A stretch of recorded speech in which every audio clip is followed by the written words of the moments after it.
GDSV, Groupement de défense sanitaire du végétal, de la Chambre d'agriculture, anime un atelier pour faire connaître les maladies et les ravageurs aux champs bio.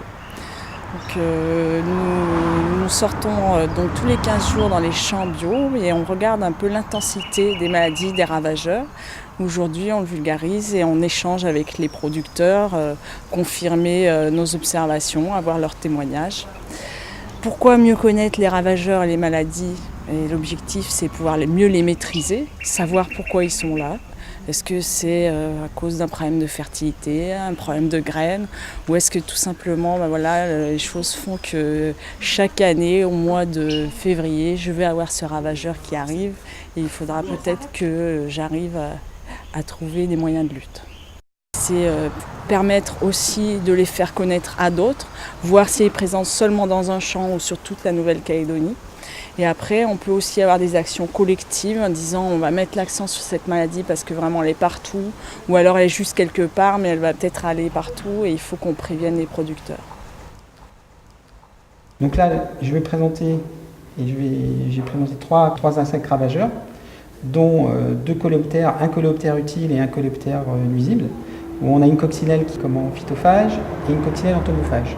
Donc en termes de reconnaissance, ce qui est important, c'est de faire la différence entre les deux pour éviter justement de les confondre et d'appliquer un produit sur une coccinelle entomophage utile par rapport à un problème sur une coccinelle phytophage, donc ravageur.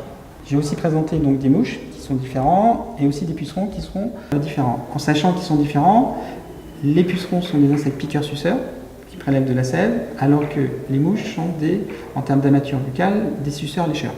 Donc dans le choix du produit, c'est important. Donc,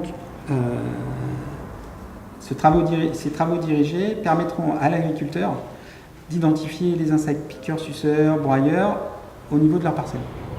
Et donc de surveiller les bioagresseurs et même les insectes utiles présents sur leur parcelle.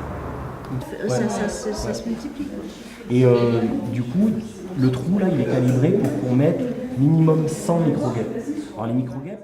La biofabrique de Saint-Louis est une structure de la Direction du développement rural de la province Sud qui a pour vocation de développer des outils de lutte biologique qui sont utilisés dans une approche globale que l'on appelle la lutte intégrée en agriculture. Et la lutte biologique va consister à utiliser des organismes vivants, des auxiliaires, pour lutter contre d'autres organismes vivants, les ravageurs. Donc on a différents types d'auxiliaires, on va avoir des prédateurs qui vont directement consommer le ravageur, qui est à ce moment-là une proie. On a aussi des parasitoïdes qui vont s'attaquer au ravageur en pondant dans le ravageur, donc qui à ce moment-là est un hôte. Et on a aussi des auxiliaires qui sont phytophages, qui vont s'attaquer, eux, à des organismes nuisibles, plutôt des espèces envahissantes. Il y a 3 manières de faire de la lutte biologique, et à la biofabrique, nous menons les 3 en parallèle.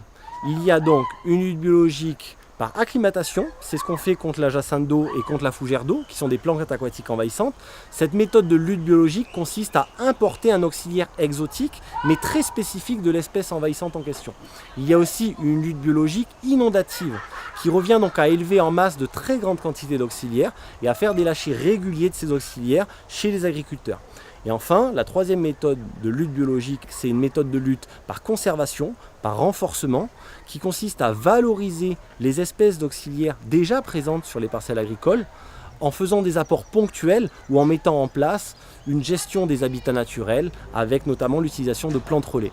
C'est cette 3e manière de faire de la lutte biologique, donc par renforcement, que l'on observe et que l'on met en place en agriculture biologique. Les parcelles en agriculture biologique étant des écosystèmes en équilibre par définition.